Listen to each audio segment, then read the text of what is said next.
Have you ever wondered how a single event can change the course of history? Imagine a world where cities are decimated and despair hangs in the air. This isn't a scene from a dystopian novel. It's the harsh reality of the 14th century when the Black Death swept through medieval Europe.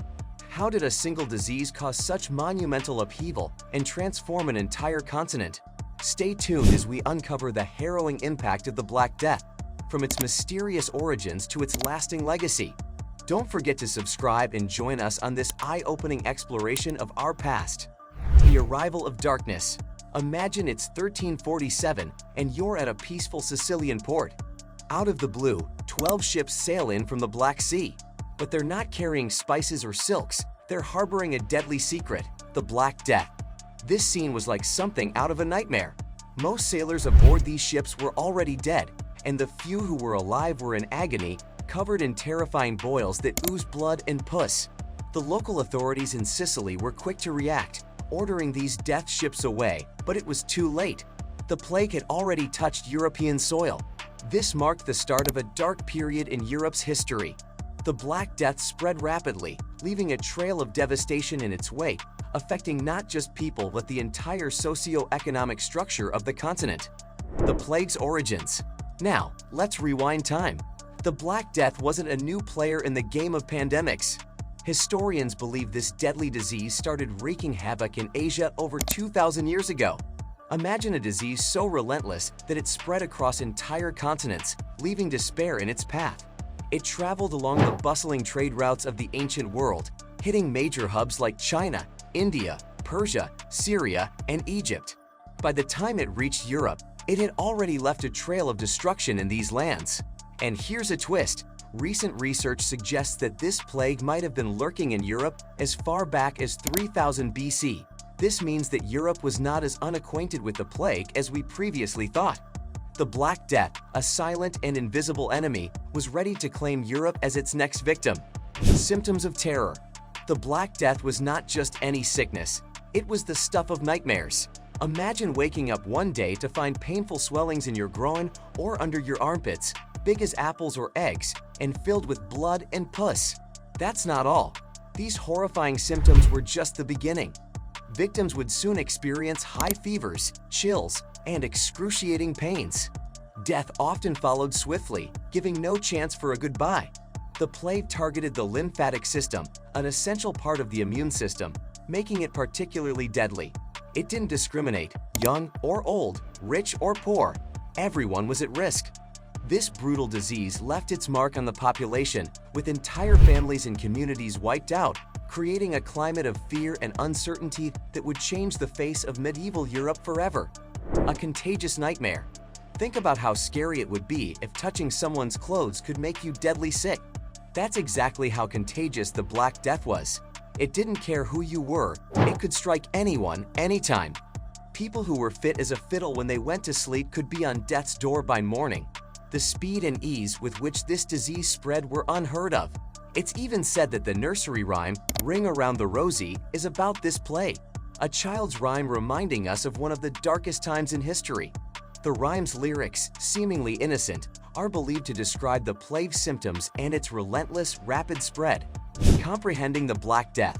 Fast forward to today, and we've figured out a lot about the Black Death. Scientists have pinned down the culprit, a bacterium called Yersinia pestis. This tiny germ was a big troublemaker. It hitched rides on fleas and rats, which were as common as dirt in medieval Europe, especially on ships. These ships were like floating petri dishes, perfect for spreading the plague from port to port. But back in the 14th century, people didn't know any of this. They had no idea how the disease was spreading or how to stop it. This lack of understanding added to the terror as the plague tore through city after city, leaving chaos and despair in its wake. Medieval medicine's failure. When it came to fighting the Black Death, medieval doctors were pretty much shooting in the dark. Their methods were, to put it mildly, not very helpful. They did things like bloodletting and boil lancing, which often did more harm than good. Some doctors turned to superstitious practices, like burning herbs or bathing in vinegar, thinking these would ward off the disease. The fear of the plague was so intense that it caused a complete breakdown in society. Doctors and priests, who people usually turned to for help, avoided the sick like the plague, literally. And it gets worse. In their panic, people abandoned their own family members, hoping to save themselves. Divine punishment or disease? Back in the 14th century, understanding diseases wasn't like it is today. With the Black Death wreaking havoc, people were desperate for answers. Many believed the plague was God's punishment for humanity's sins. This idea wasn't just scary, it was dangerous. It led to horrible acts of violence against those seen as sinners, especially Jewish communities who faced brutal massacres. People were looking for someone to blame, and minority groups often bore the brunt of this fear and anger. On the other side, there were those who thought self-punishment could save them. They joined groups like the Flagellants, who publicly whipped themselves, hoping this act of penance would appease what they saw as a wrathful God. Flagellants, misguided penitents. The Flagellant movement is a bizarre chapter in the story of the Black Death. People were so scared and desperate that they resorted to whipping themselves, thinking it would end the plague. Wealthy men, often from the upper classes, led these processions, believing their self-inflicted pain would atone for the sins they thought had brought on the plague. For a while, this movement provided a sense of control and hope in a world turned upside down. But it wasn't just about religion, it was also a social phenomenon. The Flagellants' acts of penance attracted huge crowds and influenced public opinion. However, this movement soon found itself at odds with the Church. The Church saw the Flagellants as a challenge to its authority and doctrine, leading to a clash that eventually caused the movement to fall apart. Turning the tide. Imagine a time when the concept of quarantine was new. That's what happened in Ragusa, now Dubrovnik, a city that played a pivotal role in combating the Black Death. Local officials, in a groundbreaking move, decided to isolate arriving sailors to prevent the spread of the plague. At first, they were kept on their ships for 30 days, later extended to 40 days. This period of isolation was called quarantine, from the Italian word quaranta, meaning 40. This early form of social distancing was revolutionary. It was one of the first times in history that a systematic approach to disease control was implemented. This strategy didn't just help slow down the spread of the plague in Ragusa, it set a precedent for future public health measures. The plague's persistent shadow. You might think the Black Death was just a scary story from the past, but its shadow still lingers. By the 1350s, the worst of it was over, but this sneaky disease kept popping up every now and then for centuries. Even today, the plague hasn't been completely wiped out. Modern sanitation, public health measures, and, importantly, antibiotics have changed the game.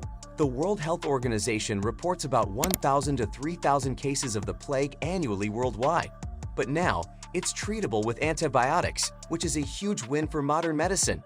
This shows how far we've come in understanding and combating infectious diseases.